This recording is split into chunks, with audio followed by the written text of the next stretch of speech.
Okay, I've been working in the tree farm today, and I added the rail for collecting saplings and wood as I work. This way I don't have to stop and unload my pack, because I usually have just massive amounts of stuff in my inventory because I don't clean it out frequently enough. And so just throwing the wood onto the track, it gets taken back. Now I had an above ground unload station here, a very simple one. All it was the power rail with a block and a switch on top, and then the hopper under the power rail that fed into the cobblestone generator, which when you get underground is right under that fire pit there. So since that was above ground, I didn't really want to put a bunch of comparators and relays and redstone above ground where inevitably a creature would get it, or I'd be chasing a skeleton and smack it and destroy it, or someone else coming through the area might do something, God only knows. So I opted, and the reason I had to have an unload station that actually held the cart and unloaded versus that very simplified one is that carts tend to slow down quite a bit when they take load. So I will give you a quick example. I'll let the cart come by this loop. You can see how fast it is, and then we will load it down on this loop. So I will throw some blocks, and what the heck, we'll spread them out. Spread some there, there. Nope, I really wanted those to stay there, thank you. There we go, and then of course the fifth stack we'll put there. So we'll see the cart get, I don't want to pick those up, so put that on my way. Okay, so this is the same station that we have now, except for now it's got a track leading into the ground and a detector rail on the bottom as it comes off the rail and at the top, and I'll show you that in here in just a minute. But here we go. We tell it to trigger. So it comes around, look at him go, just speeds right through.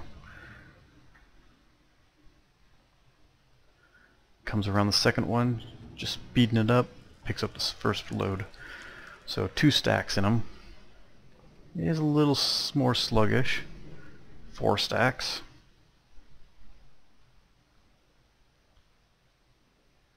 Oh, I think we did it. Yep, 4 stacks. That was enough to waylay him. Let's go help him out.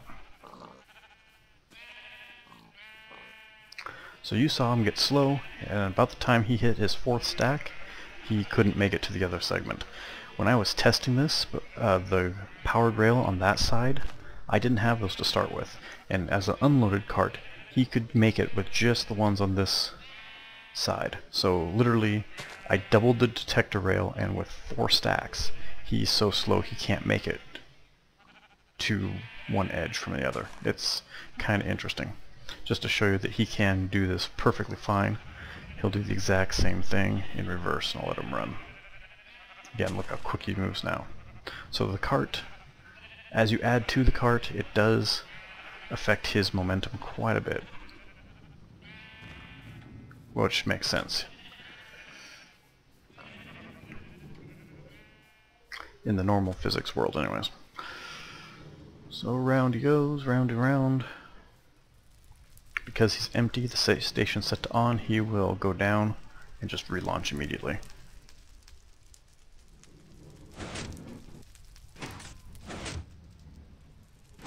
There you go.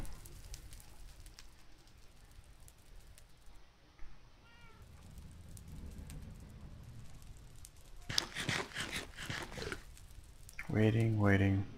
Okay, well, while he does this, I will show you the underside of this.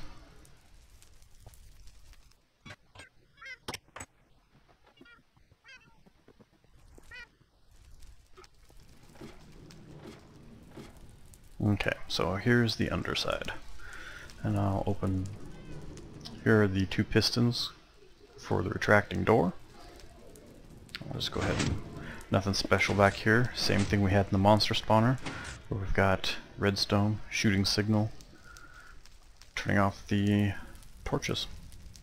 If you have any questions about that, just leave questions in the, or any questions about this in the comment, but again, we covered this in one of the earlier videos. So, as you saw the detector rail up there, here's your other detector rail. That redstone right there is coming on top of that block is where the switch is, so it gets its signal and comes down the edge. The detector rail unfortunately connects to that, and it shouldn't, but it doesn't hurt anything, so I just kind of left it in place. And I'll show you what I mean in a second. But the detector rail puts out a signal, and it's just the other side of the door. So that redstone from the other side there, take a look here.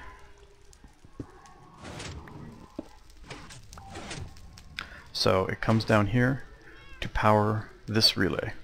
Just runs a little loop there. So just like the comparator powers this block, now our relay powers this block to turn off our torch. And that's pretty much it.